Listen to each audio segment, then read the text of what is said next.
Hello, everyone. Okay, we will just wait 5 more minutes. So if someone else want to join, then we will start.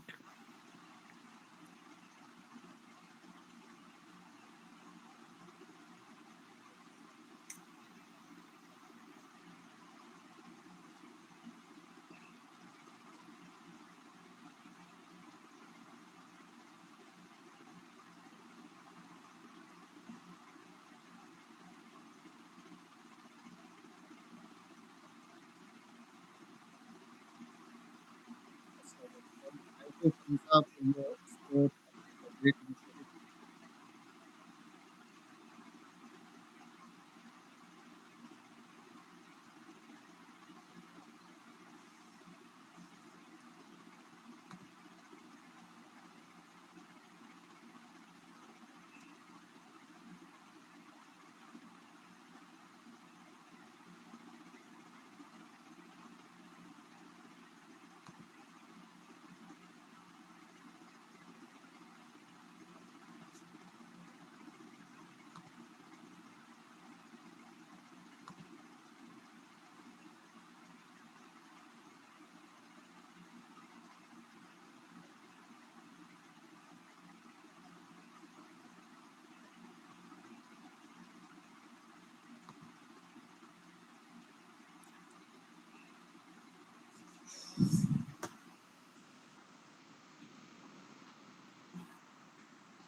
Okay, hi, hello, everyone. This is Fazal. I'm really excited to welcome you all to in today's live session on bridging the GRC theory to real-world practice from student to GRC professional. We are joined by Analicia, who is bringing practical insight into how the GRC concepts actually work beyond textbooks and the classroom. This session especially is valuable for those students and early professionals who are looking to turn into GRC knowledge into their GRC knowledge into, a real world, and they want to, get some career ready skills. So thanks a lot for joining us today. Let's start. Okay, I will invite Analicia to start the presentation. Thank you. Thank you for the introduction. Hello, everyone that's gathered here. Today, I will be discussing, we're going to dive today into something that I have found very interesting and feel you might find useful as well. We're talking about GRC, governance, risk, and compliance. Think of this as the blueprint that keeps an entire company from falling apart in the digital world. Firstly, about me. My name is Ana Leticia Simono, and I'm excited to walk you through this journey from the basics all the way to how you can make a career out of this. Before we get started as well, I'd like to say that you can access some useful information, some useful resources from this session, like handouts so you can write notes, roadmaps, and a quiz that you can use to test out what you have learned today. The quiz is on Kahoot. By scanning the code at the right, the GRC resources code. And if you would like to connect with me, you can just look me up on LinkedIn or scan the QR code on the left to get there immediately. And I will be looking forward to your message. I am an aspiring security engineer. I am affiliated with these organizations, my university, which is University of the People, Makatov IT Securities, which is where I am getting a lot of cybersecurity training from, and MOBA Cyber Safety Nexus, another cybersecurity academy. So let's get started. Governance, the first part of GRC.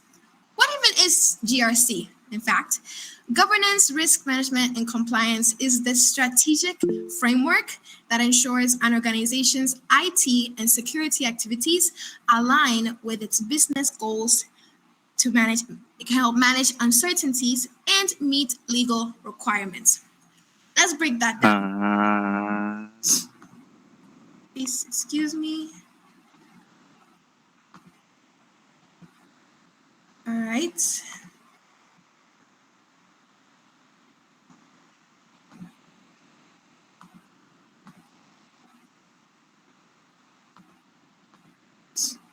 So let's break this down. The G in GRC. This stands for governance, as you've heard already. This is about setting rules of the business sector or the office. It's the law of the organization. The rules come in the form of documents, which we'll talk about later. Then we have risk. Risk involves identifying what could go wrong and figuring out the cost, both financially and socially. Socially deals with, let's say, reputation of the business. And finally, compliance. This is the act of adhering to external laws like the GDPR, industry standards like PCI-DSS, or the company's internal policies. So the documents that the company makes themselves to make sure they're up to date and keeping their security posture safe and complete. This is the evidence. It's how we prove and check that we actually followed those rules we set earlier in governance, in the governance side. Next up, we're going to talk about the documents that governance deals with. To enforce GRC, organizations use a hierarchy of documentation, as you can see with the diagram here. When we talk about the rules in an organization in governance, we usually mean 3 levels of documents: policies, standards, and procedures. So policies are high-level visions. It's like saying, we will protect user data. This is the main thing that we ought to do. Standards are the mandatory rules. They're like documents that state exactly what should happen. Not how, but just what should happen. For instance, passwords must be at least 12 characters.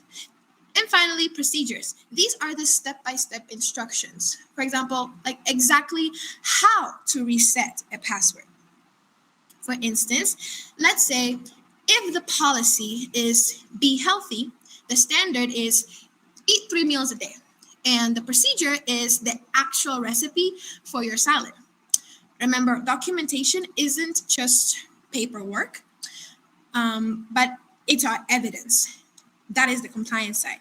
You will soon see how governance, risk, and compliance kind of piggyback off each other and merge together to achieve organizational goals. Let's move on to security controls.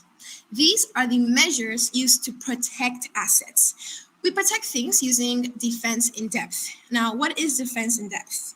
As you probably have heard, there isn't one single solution to solve all security issues when it comes to tech, or even when it comes to the real world, physical world.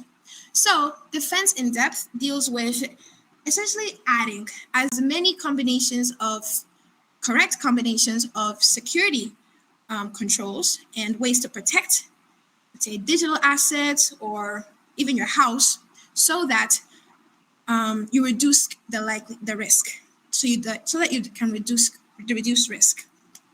We have three types of controls. We have administrative, technical, and physical. Administrative deals with the paperwork controls, like hiring policies, training, and reviews. It's the people is the people stuff. Technical controls deal with the hardware and software solutions like firewalls, encryption, multi-factor authentication. And finally, physical controls deal with the tangible barriers like the locks, cameras, security guards, and even fences. Moving on to ethics. You might wonder, what does ethics have to do with GRC? Well, let me tell you. Morals and ethics can get confused, so let me tell you that. Morals are our individual beliefs of right and wrong. You might think, eating before breakfast is not good. So that's your own moral. Doesn't mean that eating before breakfast. No, eating before 4 a.m., for example, isn't good. That can be your moral. But ethics and ethical conduct can be, everyone should eat after breakfast, for example. That can be the ethics side, and the moral is what you believe in. Ethics is the external codes of conduct provided by a professional body or society. So it's not you, it's everyone else, essentially, something that everyone else has agreed on. GRC provides the formal framework that translates ethical standards and legal requirements into actionable corporate behavior. Basically, we have the ethics, what everybody or most people deem acceptable, and then we have the laws. Literally, governments have said, if you go against this, you are going to jail. So there's one that's more abstract and one that's more concrete. You merge them both together, and that is exactly what you ought to follow when it comes to GRC. Oh, didn't finish there. Something that's actually really interesting is that you can look into and learn about more about ethics are the 10 commandments of computer ethics. It's pretty cool. You can check it out by scanning the QR code on the screen. Now, ultimately, in every decision that we make in GRC, we are asking, where do we draw the line between absolute security and respecting individual privacy? We don't want to go above that, where we are actually making people very uncomfortable to work in an environment. But we also don't want to make people too comfortable to be breaking international laws and increasing risk in an organization. Laws and frameworks. Have you heard of these? I'm sure you have. If you have been studying cybersecurity on Cisco Networking Academy, you have probably heard of these and are probably tired of hearing about these. But that's too bad, because if you're going to GRC, you're going to have to know these regulations, like, the palm of your hand. So let's start with GDPR. This is the General Data Protection Regulation. It is the European Union law focused on data privacy and consumer rights, where whenever you're dealing with data from citizens of the European Union, you need to be conscious of this law, because if you go against it, your business can be fined heavily. If there's a breach and the EU citizens' data is involved in that breach, you can be in major trouble. Next is HIPAA, or the Health Insurance Portability and Accountability USA law, protecting sensitive patient health information. I actually prompt you to find the HIPAA equivalent in your country. Well, unless your country is already the USA. And I urge you to make a LinkedIn post about it to show that you're learning in public, and tag me as well. I would love to see. Next Next up, we have the PCI-DSS. This is the Payment Card Industry Data Security Standard. And this lists the requirements for any entity that processes credit card payments. So this is for anyone handling credit card data in the world. You go against it, once again, you're going to get in trouble. So you better know all the little points that these laws and these regulations state. Also, the Google Cybersecurity Professional Certificate has some really good practical exercises on this very topic. So I highly recommend checking it out if you can. Now, next question. This is a question for you to ponder over. Do you guys know which laws govern data in your country? Well, I suggest you include it in the Learning in Public LinkedIn post that I actually do in the previous slide. Continuing, we have something. You need to know yourself before you get into GRC, because what if your morals have nothing to do with the ethics of cybersecurity? What if they don't align? Does that mean that you're just going to be making whatever documents you want? Well, if you do that, once again, you're going to get in trouble. In GRC, you pretty much have the keys to the kingdom. You see things others don't, and you have a power and a responsibility others don't. This includes power to draft a company-wide security document and even check for deviations from the mitigation plan, aka the plan that you're going to use to reduce risk in a company. That is why having personal integrity is everything. All right, like people need to know that what you're writing down, you're going to be reviewing. You can stand by it. And also, if something goes wrong, you can take accountability for the damage. Because at the end of the day, things probably would not have gone wrong if you had been on top of the mitigation strategies. You don't want to lose your professional credibility, do you? Next. Now we're going to talk about knowledge. GRC is not just about writing things. I mean, if you want to write stuff, you need to understand, right? So let's get into it. Speaking of people trusting in you, how do these professionals make these security documents in the first place, right? Are they not supposed to know like everything about what standards and procedures not to write up? Well, not necessarily. To manage GRC, you need to understand the landscape, an overview, not the nitty-gritties. You don't need to know the caves and the individual little species of the valley. For instance, by knowing the 8 CISSP security domains, you can draft documents that your security team members will understand and respect you for, because you'll be using terms, you'll be providing controls that they are already aware of because they work with these controls on a daily basis. So you'll be on the same page, which is why you need to know this stuff. You don't need to know everything. Stuff. For instance, you don't need to be the person who knows how to configure every single setting on a firewall. No, that's someone else's problem. That's a networking engineer's problem, not yours. That's mastery. But you do need to understand what the firewall does to mitigate a specific risk. And that one is knowledge. You want a high-level view. You are the strategist, not necessarily the mechanic. Now, another thing you should know about, and I've been talking about since the start of this presentation, is vulnerabilities, threats, and risks. Understanding the cybersecurity landscape is important, and we need to get these definitions straight. What is a threat? This is a potential cause of an unwanted incident, like a hacker, like a natural disaster. It could happen, and if it happens, it could cause a lot of damage. So it's a threat. Vulnerability is the weakness in our system or organization. That threat could attack something that we have, but that thing that we have could be just there's a certain weakness. Basically, it's not secure in a way in an organization. It could be our password policy. It could be the fact that nobody likes to lock the doors before they leave. It could be a lot of things. And a threat is something that can exploit or use that weakness and vulnerability to cause a lot of harm to your business or to the entity you're dealing with.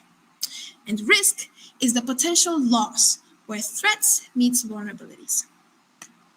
Understanding these is important because as GRC specialists, we will be using these definitions to calculate risk, interpret it, and then draft documents around it, which we're going to be seeing in a little demo that I have for you using SimpleRisk. So stay tuned for that.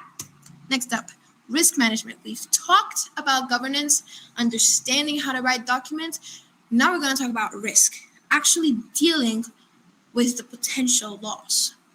Here we're going to talk about vulnerabilities, right? Vulnerabilities are not something that we as GRC specialists find, but rather we work with the defense team, the SOC specialists, and the penetration testers to perform passive and active reconnaissance. If you've never heard of these terms, then I entreat you to go back to that LinkedIn post and draft and talk about the little that you learned about it. I suggest that you go to Try Hack Me to learn more about it. So let's talk about vulnerability testing. This involves using automated scanning to find known weaknesses.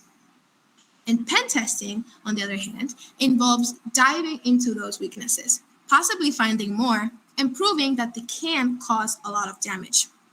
This information is then fed to the SOC, or the Security Operations Center, team to patch.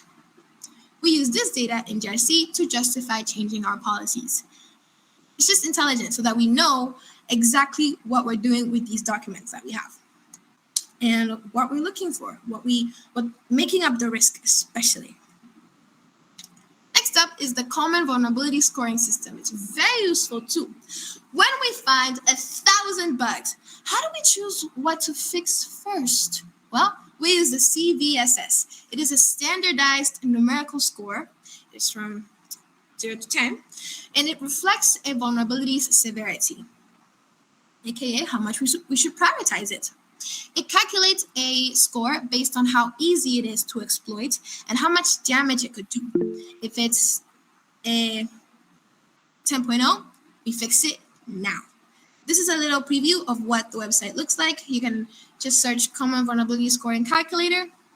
I got mine from First.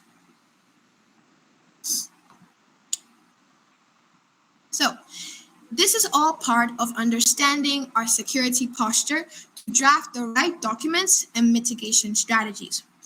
The function that I've included in this slide is a combination of a lot of factors. And this measures how easy, again, it is to exploit a flaw versus how much damage it causes. Exploitability, impact.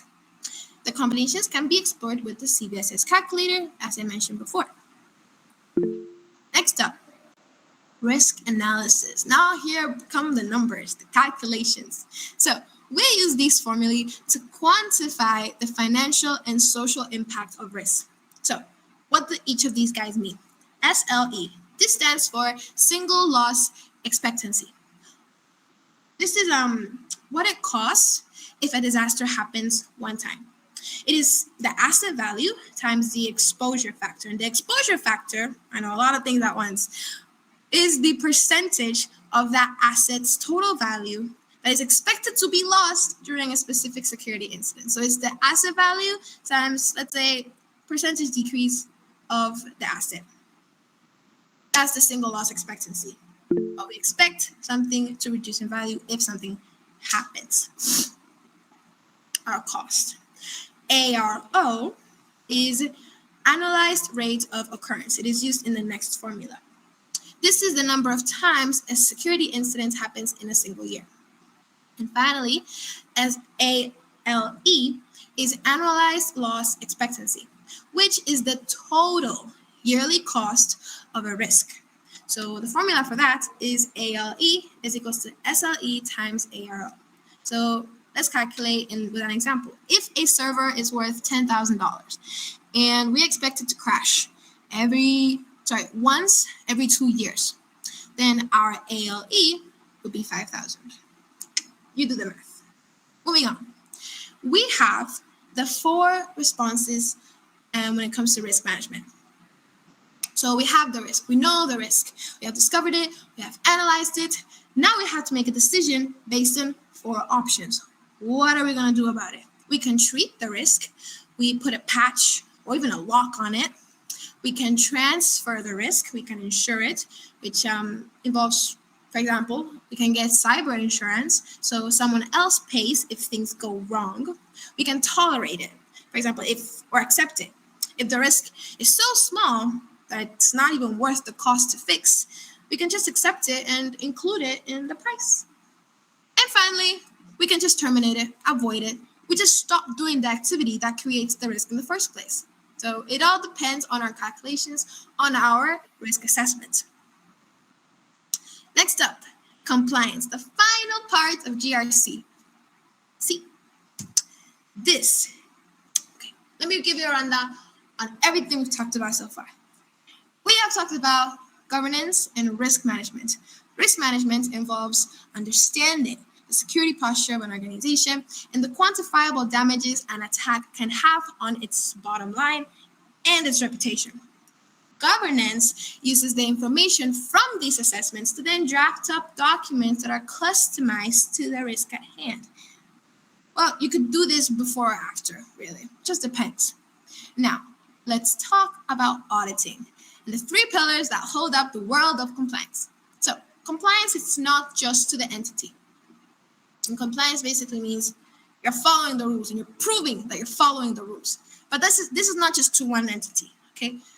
GRC specialists must make sure that an organization is following, as you see on the slide, regulatory compliance, contractual compliance, and internal policy. So let's start with regulatory compliance. These are the big laws that we've just talked about. GDPR, HIPAA, PCI-DSS, that you absolutely must follow to avoid massive fines.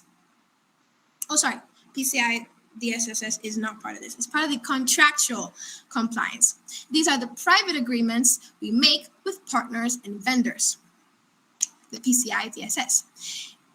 For example, if we're handling credit cards, that's what we have to follow. And finally, there's internal compliance. These are our own company's house rules for quality and ethics. As I mentioned before, it's how we make sure we are actually living up to our own standards and those of the other entities that we've mentioned. In each of these, documentation is key. Documentation is proof. If you didn't document it, it didn't happen. Fix or it didn't happen. This is key to ensuring you can prove that you're doing the right thing. Let's talk about the audit lifecycle. It's really cool.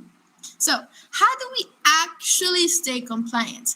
We use a process called the audit lifecycle, which is the recurring process of planning, performing, reporting, and following up on an audit. It starts with a gap analysis. I know, more terms, but it's cool to learn the terms. This is where we find the distance between where we are now and where the law says we should be. We need to be, okay? So this is very important. Oh, by the way, and also gaps are the specific holes identified during the analysis that we have to fix. Fixing in this case is called remediation. That's the fancy word for it. Finally, we have to do evidence collection. This is where we gather audit artifacts, which you might have heard before. These are logs, screenshots, and it's basically evidence, as I mentioned, that is provided to prove a control is working. We provide this to an external auditor, for example. These two components are very important for compliance in GRC, the who and the proof. Now, for the fun part, you're going to watch a video of a little demo that I've made for you about SimpleRisk and how we can use it for GRC. So you can follow along, check it out while I show you the video by going to the link I posted on the slide, or by once again scanning the QR code, or you can just watch me do it. Either way, it's fine. The problem that we're dealing with, weak passwords in a remote company. It's bad. We're going to use SimpleRisk, and the goal is we are going to create governance documents, perform risk management and compliance, as well as explore some cool features. So let's get started.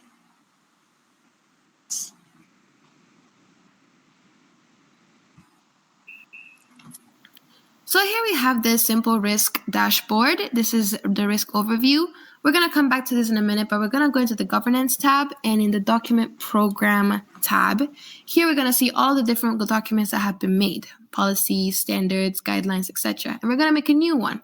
We're going to make one that is a standard. We're going to give it the name Password Security Standard. Here we're going to choose a framework. I'm choosing ISO 27001 and NIST CSF. I'm choosing the control of identity and access management because this is an issue of access management, unauthorized access. I'm choosing different stakeholders, who is going to be the owner of this document, team members, and we're going to leave a couple of things there because we just want to get the standard made. And here we're going to just choose where we're going to save it. It's basically for organization purposes, and I'm going to save it under test.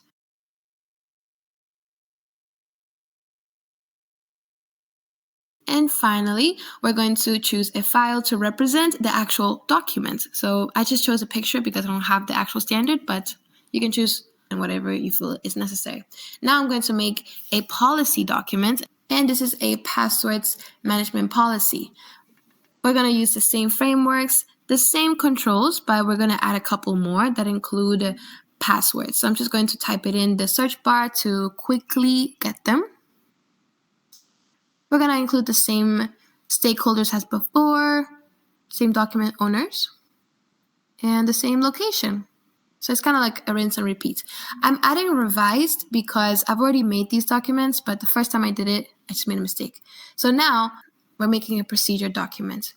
We're calling it Passwords Creation and Maintenance Procedure. We're going to choose the same frameworks, same controls, and this is going to include the step-by-step instructions as to how to deal with password maintenance and creation in the company. And same settings, same metadata as before.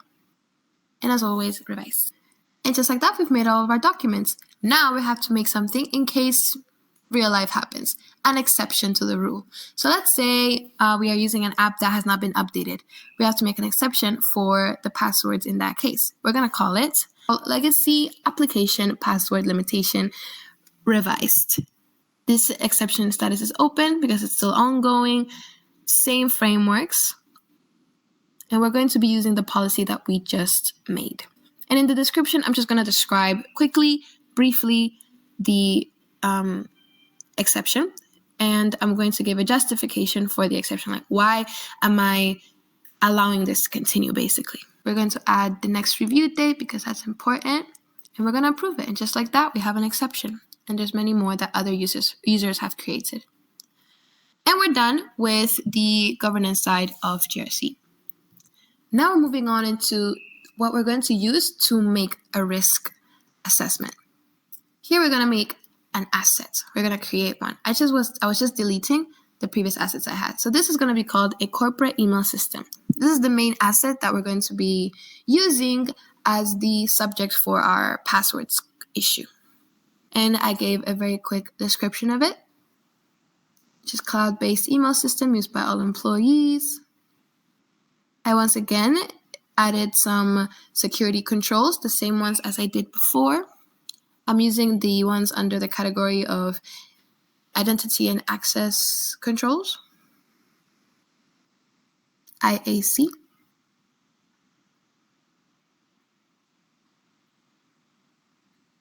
And just like that, we have made an asset.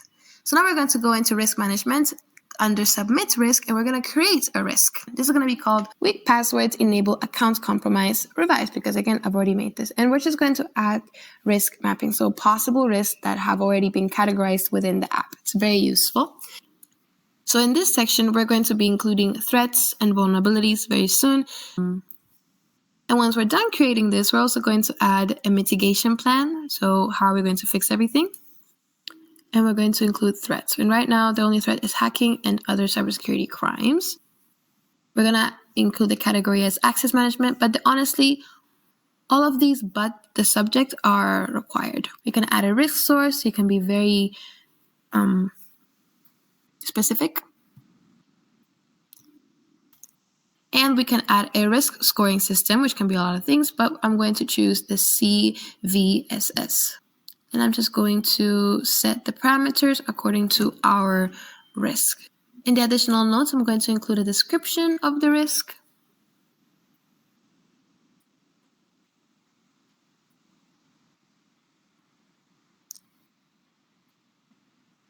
In risk assessment, I'm going to include some more specific information about threats and vulnerabilities. And I'm going to include a tag so I can find this easily next time. And then I'm going to submit the risk. Now, let's work on a mitigation plan. Once you submit the risk, you can easily work on a mitigation plan by changing the tab to the mitigation tab. And here we can add the planning strategy, which include the 4 T's: treat, transfer, terminate, and tolerate. Some more security controls. And at the side of it, you can see the tabs of current solutions, security requirements, and recommendations. So here I'm just going to add more information about our mitigation strategy. The current solution, and the exact things that we can do to fix this issue. So these two can go hand in hand, the mitigation plan, as well as the governance documents. Now we can perform a review to make sure that this risk is being mitigated. We add a comment to give a review, essentially. This is the compliance side of GRC.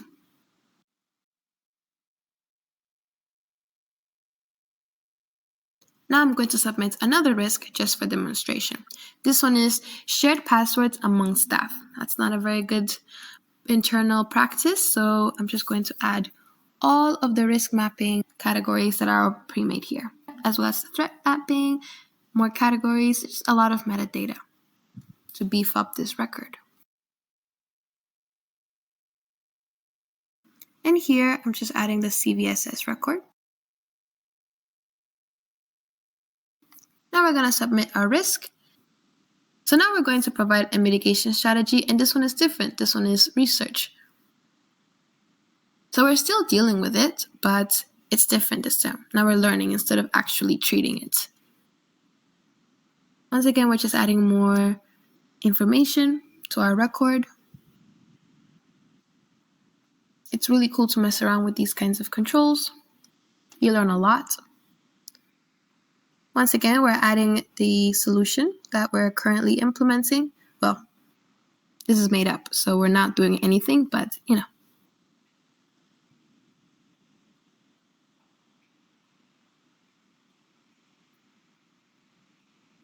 And that's about it for now. And as you can see, the residual risk reduced because we added a mitigation plan. And here, under the Review Regularly tab, you can actually view all of the risks that are yet to be reviewed. So now I'm just going to review the risks that we just created. Same thing, added it to a project.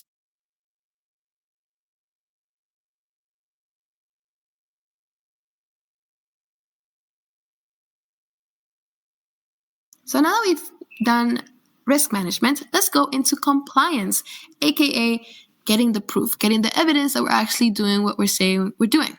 So here we're going to conduct tests. And in these tests, we're going to provide reports that, okay, yes, we did this when we said we would do it, and these are our findings. We give the test name, duration,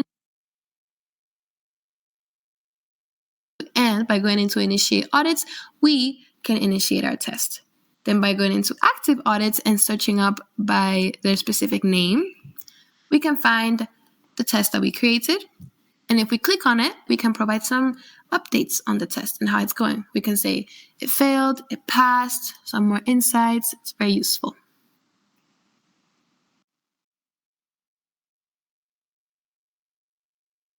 Now, with our previous risk, let's just say that months have passed by. I've decided to close those risks, provide the feedback that the risks have been mitigated, they have been closed, and we're good to go.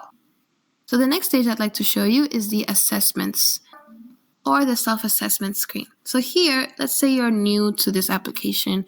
Here we have a pre-made quiz that you can use, fill out the questions, and it allows you to essentially get to know your security posture, what you do, what you don't do in the organization, or what you know is done in the organization, add comments, and then once you submit, you can then add risks one by one instead of making one risk at a time and it being confusing with all the different parameters. So this is a very quick way to get started.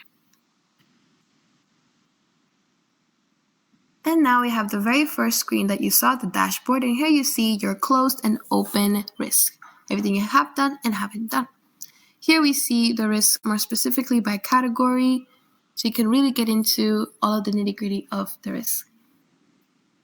Categories, controls, team members,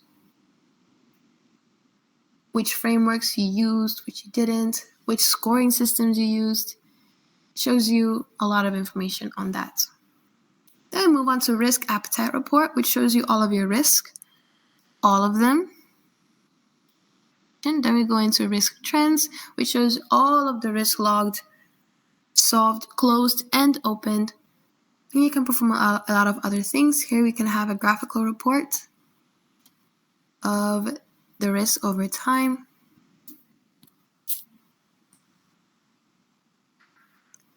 You can have risk advice based on some of our different risks that we have, what we can do, and a lot of other tabs that are very fun to explore.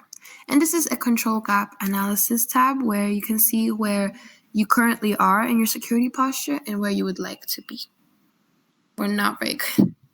And that is it for the demo and the tutorial on SimpleRisk and how you can use it to show that you're actually pretty well versed in governance, risk management, and compliance.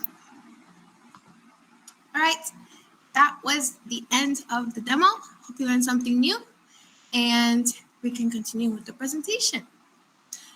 So now that we know what GRC is about, and we even had a look at some practical side of GRC, let's look at how you, or even myself, can become a GRC professional.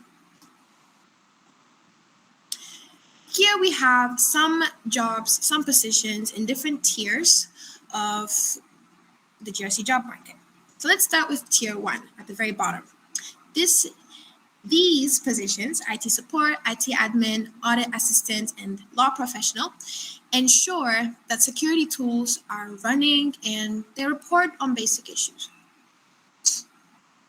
In tier 2, we deal with policy analysts, IT auditors, compliance specialists, and risk analysts.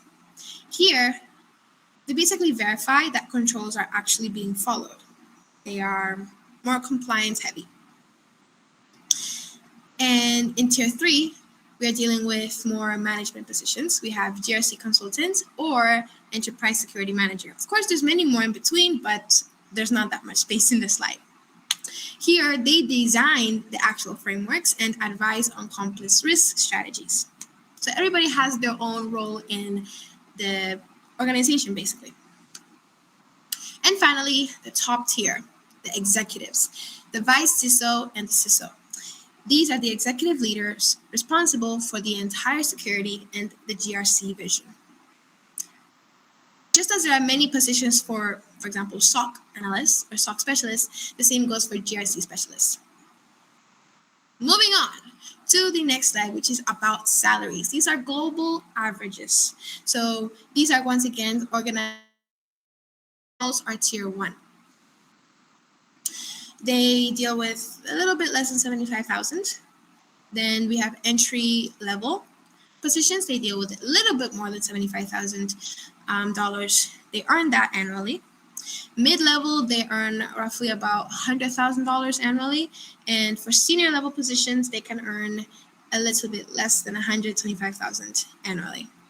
So the reason why GRC is actually one of the highest paying areas of cybersecurity is because you're literally close to business leaders, making important business decisions and ensuring that your organization doesn't get fined and lose a lot of their profits. Like, you're literally responsible for the success of the company, both financially and in terms of reputation, if they are especially dealing with customer data and privacy issues, which in this society, in this world right now, that's definitely the case. So very lucrative industry. Finally, we have the GRC career roadmap. On one side, we have certifications, and another one, we have some portfolio pieces that you can use to show that you got it, you understand it. Let's start with, okay, first of all, they're also organized by year. So, for some certifications, you need some months to a few years of working experience in IT, such as, for instance, CompTIA Security Plus and others. So you can start from the very bottom, like Security Plus, Google, GRCP, and all the way up to CISA and CSIM, CRISC, and a bunch more. But of course, you don't have to get all of these, but it just has to fit what you're working with. For example, if you're a pen tester, penetration tester, you mostly focus on getting the certified ethical hacker certification than anything else, than a GRC certification, for example. Now, even though they're both cybersecurity certifications. So what about these portfolio pieces? Let's start with the very bottom example. We have policy samples.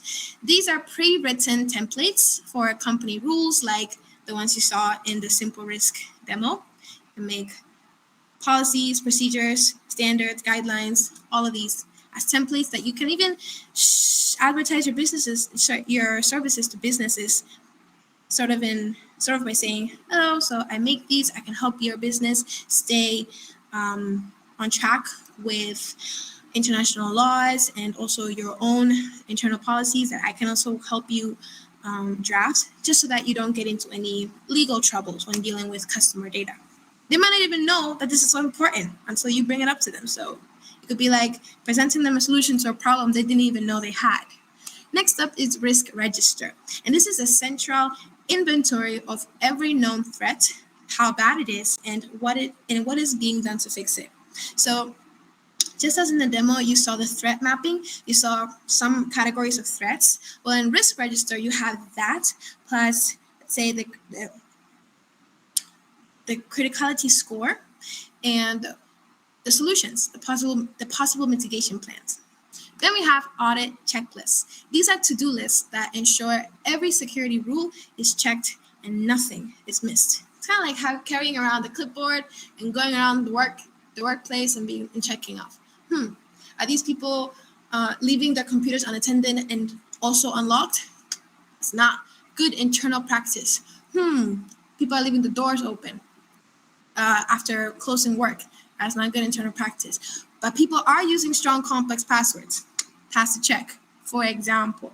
Next up, you need to also be aware of software tools that automate GRC tasks, like tracking risks and collecting evidence for auditors. I chose SimpleRisk and Vanta because, just for example, but there's plenty more, of course. Then we have mock audit. This is a practice test for a real audit to find and fix mistakes early. So it's just to show that you can actually do the work if the opportunity is presented to you. And finally, we have a business impact analysis, a BIA.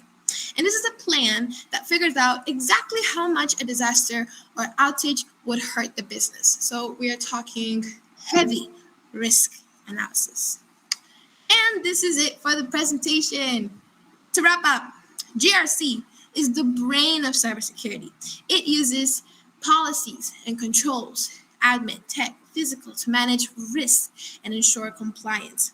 By identifying vulnerabilities and conducting audits, GRC professionals move an organization from reactive firefighting, oh no, something happening, what are we going to do, to a proactive, ethical, and legally sound security posture where they know exactly how to fix things and have even thought and prepared for a possible emergency. So just know that GRC is a cycle, not a single project. And this is the end of my presentation. Once again, you can scan the QR code on the screen or take a picture and scan it later so that you can access some good resources from this session, like the handouts, the roadmaps, and the quiz, so you can test yourself. All right. Thank you so much. Any questions?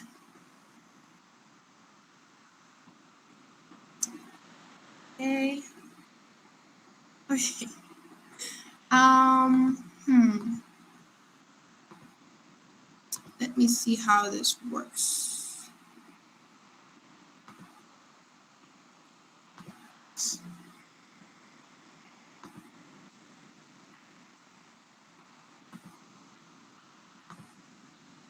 Okay, Rabia Ashraf, you can unmute your mic, please. Thank you, Simona, for a great session. I have a question that you are explaining the GRC. That's fine for the big organizations, but I have a small company where a few resources are working. How we can ensure that they follow the GRC rules? Okay, well, that is where compliance comes in.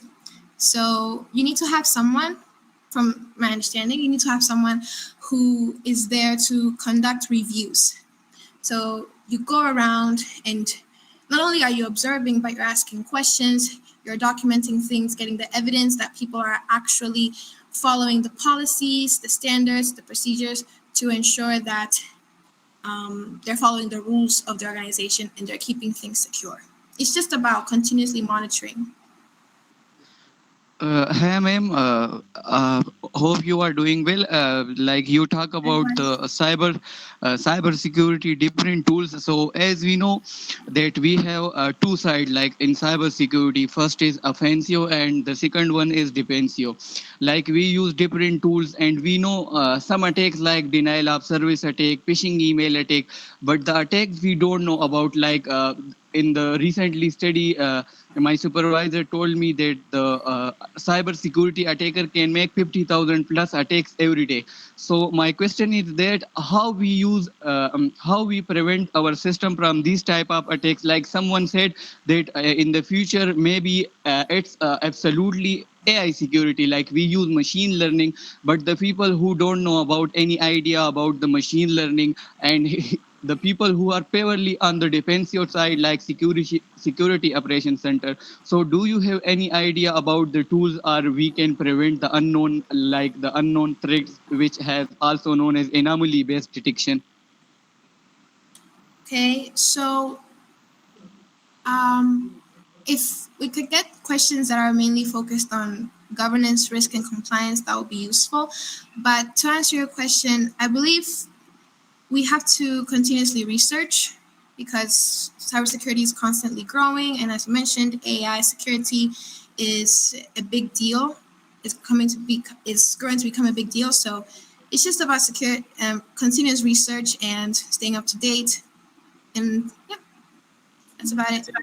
There's not a single tool that can fix everything. Yeah. See, Noman, actually, this presentation, this is what in a GRC presented. If you have a good GRC, if you have good GRC team, so you can avoid such attacks. Talking about the AI and ML, yes, there is many tools actually. Fazlullah sir, I just saw your message in the section, like how you learn from cybersecurity, from learn to earn. So that's why I ask about the question like this. Yeah. Okay, I just was explaining. You asked about the AI and ML tools. Yeah, there is many open source, and there is many developed tools. Okay, which are doing they are working with the anomaly detection. Okay, I Yes. remember in last semester, I also one developed one Python program, okay, which was using different AI and ML models like reinforced learning, SVM, and different, it was Sure. developed, I developed it in the Python actually, okay. So this was mainly to detect, like, I took some data, okay, some, data which was, uploaded, a free source, and this was regarding the DDoS. Yes, I understand. You said that the system will learn from the past data and then it will detect it. Past data, as well as what is machine learning. Basically, it is a continuous. You have to run your codes or your tools, okay, and you train them actually, okay. I don't It's know, okay. did you use any or you took any subject on the AI and ML on cybersecurity? So this is what actually our research project is doing actually. We are we are actually developing our own tools, as well as there is many paid tools. There is, like, if you go and search even in the GitHub, you will find many tools you can just download, and you can just use it as it is actually, instead of Okay, implementing it. okay, thank you. But if you have good GRC, okay, actually, what it is basically, the GRC is all about, like, to find like weaknesses, that vulnerabilities in your system actually. Okay, your team is, Mhm. it's not only about pen testing, offensive or defensive. Actually, it is the GRC. It is covering all those aspects. You will be having in the GRC team, the pen testing team, the ethical hackers. Okay, there will be monitoring will be also involved. Okay, like it's something which is implemented on the business level actually, which is comprising many of the teams actually, who are continuously checking that what are the weaknesses and vulnerabilities, to avoid some kind of financial damages, or some kind of maybe any kind of backdoors. They find it actually. So it's like the GFC team is, they are working on all that aspects: offensive, defensive, purple team, or forensic analysis. Everything is involved actually in it. Yeah, thank you.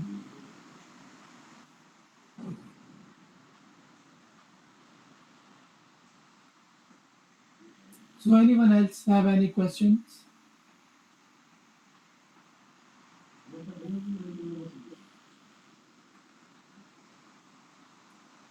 Noman, you're in which university, by the way? Uh, I am currently studying. I am graduated recently in July, but currently I am as also an internee in IT Solra. Like recently, I talk about with Zain, which is also in cybersecurity in LS. So we just talk about, like, my supervisor also told me that some people don't know about the artificial intelligence. Like in the past 2 years, as we know, as much grow like the artificial intelligence. So they have decided to merge these two fields, like artificial intelligence and machine learning. Sorry, cyber security. So which has also been known as AI security. So maybe in the future, like the attackers make different type of attacks, we don't have idea how to prevent them. So they will definitely use machine learning, like the system learn from the past data. And I am also working in like these type of attacks. Like recently I have also published a paper, anomaly based intrusion detection system using machine learning and random forest classifier. So that's why I clear my question that you have any idea about such tools, like we prevent the unknown threats about. So that's why I ask, like, question, these type of Yeah, yeah, questions. yeah. By the way, we have here Dr. Mohammed Anwar. He did basically PhD in AI and AI, So I think so. He can, guide you better about the AI. Actually, AI is AI. It can be like, the main thing is there, like, the models of AI. You can Sir, use my any purpose basically. sorry, sir. My question is just that I am purely on the cyber security side, especially on the defensive side. But what my next step, if I can certainly come unknown attack, like I don't know about the attack, like as we know Okay. about the attack phishing email. So we Uh, do like, sorry, sir. yeah, let me tell you another thing, by the way. I don't know, you are using Vazoo tool. Actually, there is Yeah, something yeah. Of course, one I module is use there, it. threat intelligence. Actually, it is basically Sure. what the tool maybe you're using is not paid, but the paid Vazoo tool, and paid Uh, these solutions. Even the Microsoft Sentinel. 365. Sure, sure. Sentinel, Microsoft Sentinel, okay? It is purely Uh, based on the AI and ML. You have a Copilot integrated in it, okay? And Sir, I use different types of tools. Like recently, I use Wazoo for file monitoring, and Splunk is also I use. But in the SIM tools, there are a lot of tools which I use. But like you said, the 36 Microsoft and the Palo Alto Cortex, these two are two essential. Like it's same on the machine learning base. They learn the data and then we yeah, implement it. currently, by the way, the best SIEM tools, actually, it's from Azure, Microsoft, okay? because Sure. like in the cloud in security, cloud securities, okay, the tools which the Azure is providing, it's the best state of the art tool. That's why in security you will find Azure and Microsoft, they have good part actually. So Sure. companies, they are buying their solution actually. It's from, mostly you will find it's from Azure. So yeah, I would recommend to you that if you can try to get some certification like SC 200, SC 900, okay, and many SC 500. There is many certifications in Azure, and they have too much demand in the industry because, as I mentioned to you, many companies, they are using the Azure solution, and if you have such certifications, it can make your profile very strong actually. Yeah. Sure. And my one question is also about the GRC, governor risk. So, like I am a beginner in GRC and learning about risk management. Can you explain me the difference between risk assessment and risk treatment with a simple example? Can you repeat your questions because your voice broke? Hello? Gigi, hello. Can you repeat your question because your voice was broke in between? Okay, I repeat. My question is like I'm a beginner in GRC and learning about risk management. Can you explain me the difference between risk assessment and risk treatment with a simple example? Okay, I believe I can take up that one. So, risk assessment involves understanding what it is you are trying to protect. So, what the threat is and the vulnerabilities, and assigning a particular risk to it in a document so that we can know what to do. And then risk treatment involves actually working and fixing that issue, mitigating it. So it involves coming up with a mitigation plan. And that is where the four responses come in: the treat, tolerate, terminate, and transfer. So I hope I answered your question. Sure, but how does an organization ensure like compliance with ISO 27001 while managing operational risks? So they have to follow, so these frameworks, they have the controls already, and they have policies that we as cybersecurity professionals and GRC professionals can always refer when we are drafting any policies that our organization has to follow. Okay. So while we're making the mitigation plans, we always ensure to refer back to the framework so that our mitigation plans are aligning with the possible solutions that these organizations provide us. And then we implement auditing, we audit, and we conduct tests and reviews to ensure that the mitigation plan is ongoing and is going well. And if it isn't going well, we also have to document that. Okay. One of my last questions, sorry for that, but in a GRC tools, how are risk mapped to control and compliance requirement? How are risks? Can you repeat? In GRC tools, like as you talk about how we risk and mitigate it, so in the GRC tool, like we use different tool in GRC, how are risk mapped to control and compliance requirements? Okay. So if you saw on the application, the SimpleRisk, there's actually lots of sections in the forms when you're filling out a risk or even a mitigation strategy. Yes, risk or mitigation strategies where you can include the security control that maps to that specific risk or strategy. So you can immediately just map it, and you're already ensuring compliance by doing that. So you can prove that, yes, this is the security control that I am following. Okay, thank you. Welcome. Thank you for your questions. Yeah. Another thing actually, Noman, I will mention here. See, every company, they have their own, KPIs, okay, SLAs, okay. Yeah. So it's based on some matrices which you maybe you come across many matrices in Wazoo tool and many other same solutions, okay. So every company they have their own SLAs, okay, and based on these SLAs, okay, they are defining that what is acceptable for them and what is not acceptable for them and what should be the threshold of acceptance, okay. Sure. And as you know, and Alexia, she mentioned the CVE, scoring system. Yeah.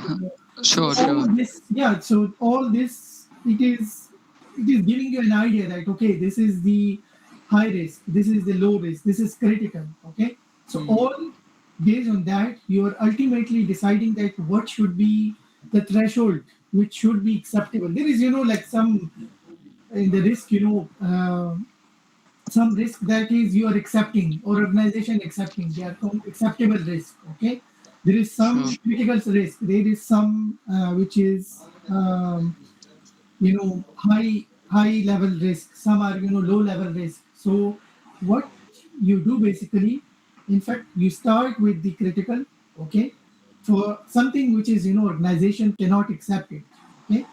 Then you do the Okay. high level, then goes on like that.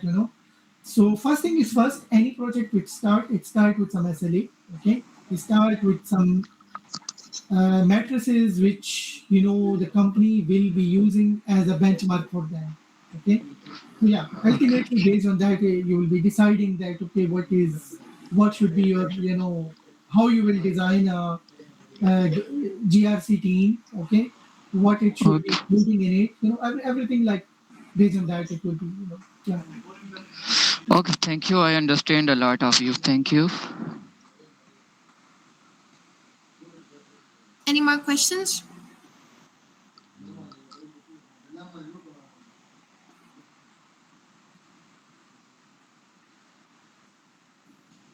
Uh, okay, so if you don't have any questions, we can close this session. And thanks a lot for joining. And thanks, Anilithia, for such very interesting session. Uh, yeah, so I'm sure many of the people enjoy it, and many who don't have any understanding, or maybe they didn't enjoy it actually. So it's okay like that. Okay, thank you so much. Thanks everyone. Thank you. Thank you to everyone that joined the session. Thank you, Mr. Fazal, for the opportunity to do this and for your support, as well as for IT Solera. I appreciate it. Thank you so much. Thank you. Okay, bye. Goodbye.